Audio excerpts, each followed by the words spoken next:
उत्साहाने मसाले घालून तयार केलेलं पूर्णपणे मोहात पाडणारं असं काही खायचं असेल तर पनीर टिक्का ही तुमच्यासाठी अत्यंत योग्य डिश आहे, जी अमूलच्या मदतीने अजूनच चवदार बनते. यासाठी लागणारं साहित्य: 2 ते 3 मोठे चमचे अमूल मस्ती दही, 200 ग्रॅम अमूल पनीर चीज क्यूब्स, 1 मोठा चमचा अमूल बटर, 1 मोठा चमचा अमूल फ्रेश क्रीम, 4 ते 5 मोठे चमचे टोमॅटो प्युरी, 1 लहान चमचा लिंबाचा रस, 1 मोठा चमचा आलं लसणाची पेस्ट. यासाठी लागणारे मसाले: 1 लहान चमचा हळद पूड, अर्धा लहान चमचा जिरे पूड, 1 लहान चमचा लाल मिरची पूड, अर्धा लहान चमचा कसुरी मेथी किंवा मेथीची सुकवलेली पानं, 1 लहान चमचा साखर, चवीनुसार मीठ. आधी अमूल पनीर क्यूब्सचं पॅकेट 10 ते 15 मिनिटं कोमट पाण्यात भिजवून ठेवा. पनीर शिजवण्यापूर्वी ते नीट मॅरिनेट करून घेणं महत्वाचं असतं. म्हणून एका बाउलमध्ये अमूल मस्ती दही घ्या, त्यात थोडंसं मीठ, अर्धा लहान चमचा लाल मिरची पूड आणि हळद पूड टाका, अर्धा लहान चमचा आलं लसणाची पेस्ट आणि लिंबाचा रस टाका. याची नीट पेस्ट तयार करा. दह्यात गोळे तयार होणार नाहीत याची काळजी घ्या. त्यानंतर बाउलमध्ये अमूल पनीर क्यूब्स टाका आणि नीट मिसळून घ्या. मसाल्यामध्ये पनीर थोडा वेळ मॅरिनेट होऊ द्या.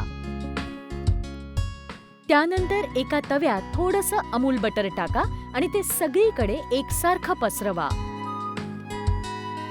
मॅरिनेट झालेले पनीर क्यूब्स त्यात टाका आणि परतून घ्या. पनीर क्यूब्स परतून घ्या, ज्यामुळे ते तळाला चिकटणार नाही आणि थोडा वेळ शिजू द्या.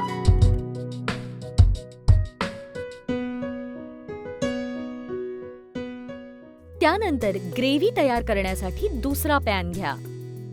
एका सपाट बुडाच्या डीप पॅनमध्ये अमूल बटर टाका आणि बटर जसजसं वितळत जाईल तसतसं ते नीट पसरवा.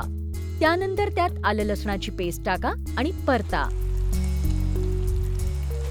त्यानंतर टोमॅटो प्युरी टाका, अजून थोडीशी टाका आणि प्युरी थोडा वेळ शिजू द्या. प्युरीला उकळी आली की त्यात मसाले टाका: जिरे पूड, गरम मसाला, लाल मिरची पूड, हळद आणि कसुरी मेथी. मीठ आणि साखरही टाका आणि मसाले प्युरीमध्ये शिजू द्या. त्यानंतर पॅनमध्ये अमूल फ्रेश क्रीम टाका, ढवळा आणि नीट परतून घ्या. आणि शेवटी वेळ येते ती क्रीमी स्पायसी ग्रेव्हीमध्ये मॅरिनेट केलेले अमूल पनीर टाकण्याची.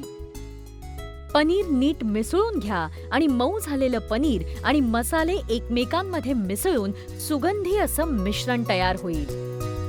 वाफाळलेला पनीर टिक्का मसाला गार्लिक नान सोबत सर्व्ह करा. हा एक परिपूर्ण उत्साहवर्धक आहार असतो संपूर्ण कुटुंबासाठी.